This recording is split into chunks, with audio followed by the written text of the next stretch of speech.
Welcome to Abstract Audio, the podcast presenting life as an abstract art form. The show that encourages you to perceive beyond the tangible, to extract the infinite from the finite, to see with the mind what you cannot physically see with the eyes. Oh, it's an emancipation.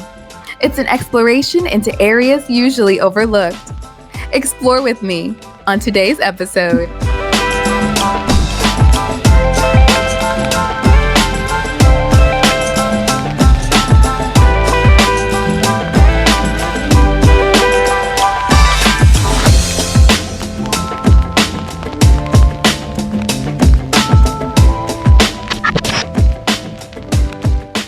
Welcome back, everyone. I'm your host, Amber Janae, and this, as you know, is the Abstract Audio Show. So, the time has come yet again to gather around the summer bonfire and warm up to some of life's most abstract concepts. And it's only right, because things definitely heated up last episode when we were talking literal ashes to ashes. It's hot outside and it's just as hot in here. And if you thought death was a hot topic, get ready to settle in for one that's in the backbone of epic tales and real-life dramas. Honor, dishonor, and respect. Yep, this episode we're diving deep into the concept of true integrity and its place in modern society. And trust me, it's gonna get hot. So grab your favorite drink, settle in, and let's get started. First off, let's talk about honor, or more specifically, dishonor. Why start there, you ask? Well, as corny as it may sound, we've all heard the phrase, death before dishonor, right? We talk death, and now we're here. Sure, it's one of those phrases that gets thrown around a lot, but what does it really mean? In this society, it's almost like honor is the moral gold standard. And the Olympics are revving up, so we should know all about gold. But it's that intangible quality that somehow makes heroes out of ordinary people. And despite it being present in countless movies, books, and Saturday morning cartoons, it seems to have kind of come up missing in 2024, right? Think about it. When was the last time you saw a superhero movie where the protagonist didn't have some profound, innate sense of honor driving them? Now compare that to the shit that drives people today. Exactly. But here's the kicker. Honor isn't just for Caped Crusaders, even if society makes us feel that way. It's more of a code, right? A set of values that guides our actions and decisions. It's about doing the right thing, even when no one's watching. You guys remember that John Quijano show, What Would You Do? I feel like it's been around forever, but there's something so satisfying about that show. I don't know. And if you haven't seen it, they basically just stage tough situations and film people's reactions in real time. Like, say if they left a wallet on the street and they'd catch you either turning it in or pocketing the cash type shit. That's honor. And yes, if you're the type to keep the cash, well, that's another episode entirely. Back in the day, defending a woman's honor, for example, was all about knights in shining armor and chivalry, holding doors open, standing up for women, that kind of thing. But nowadays, it's a lot more complex, right? Women can fight their own battles. Lord knows why we would want to do that, but hey, that's what we protested for. Anyway, with recent bans and debates around women's rights, especially things like reproductive rights, we kind of need to rethink what it even means to honor women, right? I mean, if you're into religion, I'm not really, but one of the commandments is honor thy father and mother, right? Most women are mothers. But I swear, people really took that to heart. Don't honor nobody else out here in regards to human life, but at least us Black people know how to do that. We don't play about our mamas, okay? But really, defending women's honor today isn't really just about being polite or protective anymore. It's about standing up for their autonomy. It means supporting their choices and pushing back against policies that try to limit or control them. It's like chivalry isn't dead, but true chivalry in the modern world means advocating for equality and respect in every aspect of life. And likewise, to honor yourself is recognizing your own worth, wants and needs, and not being controlled by outside influences. Now, let's flip the coin and talk about dishonor a little bit more. Dishonor. The stuff of Shakespearean tragedies and grandma's soap operas. It's what happens when someone betrays trust, breaks promises, or heaven forbid, cheats at board games. Dishonor is like a stain on somebody's character that's hard to wash off. It's why shows like Game of Thrones had us glued to our screens, watching characters navigate those murky waters of honor and dishonor. There's even a new show out on Netflix called Your Honor with Bryan Cranston. I haven't seen it just yet, but I hear it's dope. So those kind of scenarios in shows and movies are fascinating and like horrifying all at once, right? Now, it's funny because respect ties into this pretty nicely. Respect is like, the currency of honor almost. It's what you earn when you live a life of integrity, and it's what you lose when you don't. It's like respect is acknowledging the worth of others and treating them accordingly. Like the social lube that keeps society running smoothly. Without it, we're just a bunch of people fucking each other over and shouting in traffic. Since we're on the topic here, I recently heard someone say something really interesting. They said something along the lines of, I respect you as a person, but I don't respect your actions. Now, hearing that kind of threw me for a loop, because I always saw it as your actions are what earns you respect. What do you guys think? Let me know in the comments. But I took a poll recently, and most of you guys agree. And most of the ones who didn't were actually female, not surprisingly. What do you think that says about the climate today? To me, it screams that our actions are less aligned with the overall good and more so the individual good nowadays. We don't really respect each other out here because we don't trust each other out here. Speaking of trust, and we won't even linger here too long because season 1, episode 8, I believe, Trust or Bust, covered it pretty thoroughly. Go check that out. But let's not forget the crucial role trust and integrity plays, or should play in our society. Integrity is the foundation of trust. It's the reason we can even have functional relationships, businesses, or governments. But we don't even trust the government anymore. We don't even have that. That's why shit is so fucked up now. Without integrity, everything just falls apart. Imagine a world where no one kept their word. Contracts would be meaningless, friendships would be shallow, and political promises would be, oh wait, never mind. You don't have to imagine that. You can just look around. But seriously though, integrity is what holds everything together. It's that glue that keeps our personal and professional lives intact. It's why we admire people who stand up for what's right, even when it's hard.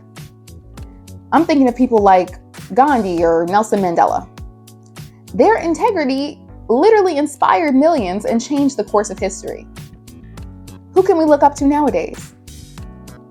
Now, those people are obviously dead. So let's really dive into the phrase death before dishonor. This powerful saying has been the motto of warriors, soldiers, and even rebellious motherfuckers with tattoos like me. Its origins are a little bit murky, but it's been a rallying cry for those who would rather face death than live with disgrace. And it kind of reminds me of the black kings and queens that jumped to their watery deaths rather than be reduced to the status of slaves. Historically, though, the idea of death before dishonor can really be traced back to the samurai of Japan, like we talked about last episode. The samurai, if you remember, lived by the Bushido Code, which emphasizes loyalty, courage, and honor above everything else. For them, dishonor was worse than death too. They even practiced that ritual form of suicide to atone for failures and restore their honor. Oh yeah, it's intense. I told you it would get hot, but it just goes to show how seriously they took that stuff, as opposed to today. In many cultures, though, the way somebody handles death is a testament to their honor. For example, in some Native American traditions I know, the concept of a good death is tied to living an honorable life. In ancient Rome, soldiers were celebrated for choosing death over surrender. And even today, military and police forces around the world honor those who die in the line of duty, seeing it as the ultimate sacrifice for their country's principles. But that's not our fight, Black people, never has been. Just saying. In modern times, though, This death before dishonor phrase has evolved, sure, but it just doesn't really resonate the same way anymore, is what I'm saying. It's supposed to be a reminder that some things are worth more than life itself, principles, values, and like we talked about with our guest Uno Up 6 a couple episodes ago, the legacy we leave behind, right? Our legacy, or how we're remembered anyway, is tied to our honor. When people reflect on somebody's life, they consider the respect that they garnered throughout it, right? Like we said, it's why people who upheld their honor are remembered today, and those who didn't are often vilified. It's supposedly why whistleblowers risk everything to expose corruption and why activists stand up against injustice, knowing the personal cost they pay could be huge. Seems it's more corruption and injustice out here than what's really being exposed though, right? So, why do we place such a high value on honor and integrity in theory, but our actions no longer follow suit? Where's the disconnect happening? Like we said, the foundation of trust and mutual respect is literally crumbling in front of our eyes. When someone is honorable, we trust them. When they have integrity, we respect them.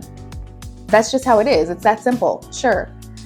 But we live in a society nowadays where nobody really knows anybody anymore. We don't know what goes on behind closed doors. We don't know that. But at the same time, who are we to even judge what's honorable and what's not? Taking it back to our episode on good and evil. What may look disrespectful, say, to one person, might look completely different to somebody else. Like a girl twerking half naked at a party or on the internet may seem to someone like she doesn't respect herself, and to others like she's just having a good time. And if we're talking looks, let's address the fact that integrity isn't always pretty or glamorous, okay? Far from it, actually. Sometimes it's downright inconvenient. It's like being the designated driver at a party. You're doing the right thing, but man, can it feel like a drag. Yet, it's these small everyday acts that supposedly build our character, and it's the little decisions, to be honest, fair, and nice that defines us. But at the same time, so does the bad shit. Just look at O.J. Simpson, for example. He had all these accolades, but once he was gone, they only remembered the one violation. I mean, I'm sure he'd tell you the same if he was still alive, but dishonor is like a bad smell, right? It sticks to you, and it's hard to shake off. It's why scandals and betrayals make headlines. They captivate us because they show the consequences of losing integrity.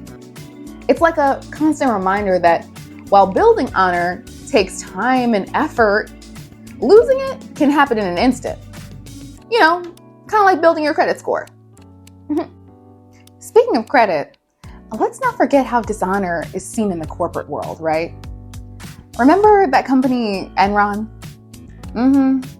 A textbook example of how a lack of integrity can bring down giants. That scandal didn't just destroy the company. It shattered trust in the entire industry. It's a good reminder that dishonor has far-reaching consequences, not just for individuals, but for entire communities and economies when it comes down to it. But enough doom and gloom. Let's throw some humor into this. Imagine if everyday scenarios were treated with the same gravitas as honor and dishonor. Oh, didn't return your shopping cart? Dishonor! Dishonor on your whole family! Ate the last slice of pizza without asking? Prepare for a duel at dawn. It's funny and almost stupid to think about it like that, but small things can be so defining. And it does affect how we see each other. Humans are just some judgy motherfuckers, even if we don't like to or care to admit it. Now think about it. We judge people for doing something positive. We judge people for doing something negative. We judge them for how they act online. We judge them for how they act in person. We judge them for being real. We judge them for being fake. What lengths would you go to garner respect from your peers? Think about it. Here's a tip. The real people worth respecting or being influenced by are not doing it for the likes. To be honest, even the term influencer is kind of creepy at this point, don't you think? I mean, I'm talking real jobs, teachers, healthcare workers, community leaders who live with integrity every day. It's not for me. I mean, and they may not make headlines, but their honor and respectability are pretty much the foundations of our crumbling society. So you're probably thinking, Amber, what's the takeaway here? Are we really losing sight of what it means to live honorably? Are we just no longer concerned with whether or not people respect us? And for those who do care, it's like we demand it, but none of us want to earn it. I mean, of course, our definitions of honor and respect and integrity are constantly shifting. So how do we judge what's truly honorable and worthy of respect when the goalposts keep moving? And do we even have a right to judge that in the first place? Look, the reality is the abstract nature of honor and integrity and respect makes it kind of difficult to pin down any concrete way to earn it. We live in a world where anything can change in an instant, influenced by everything from cultural shifts to personal convenience to social media. So where does that leave us? Maybe it's just time to accept that honor and integrity are in many ways subjective and fluid. They aren't the universal constants we once believed them to be. Kind of like time. In a world full of gray areas, the best we can do might just be to navigate our own path, not looking for guiding lights per se to lead us either way, but recognizing that what we consider respectable will inevitably clash with someone else's views some way, somehow. And maybe that's okay. Maybe the true measure of honor is found not in universal agreement, but in the authenticity of our individual journeys. And while you're navigating that journey, be sure to make Abstract Audio a go-to resource. Follow us on socials for more updates. And remember, guys, always appreciate the abstract in your life.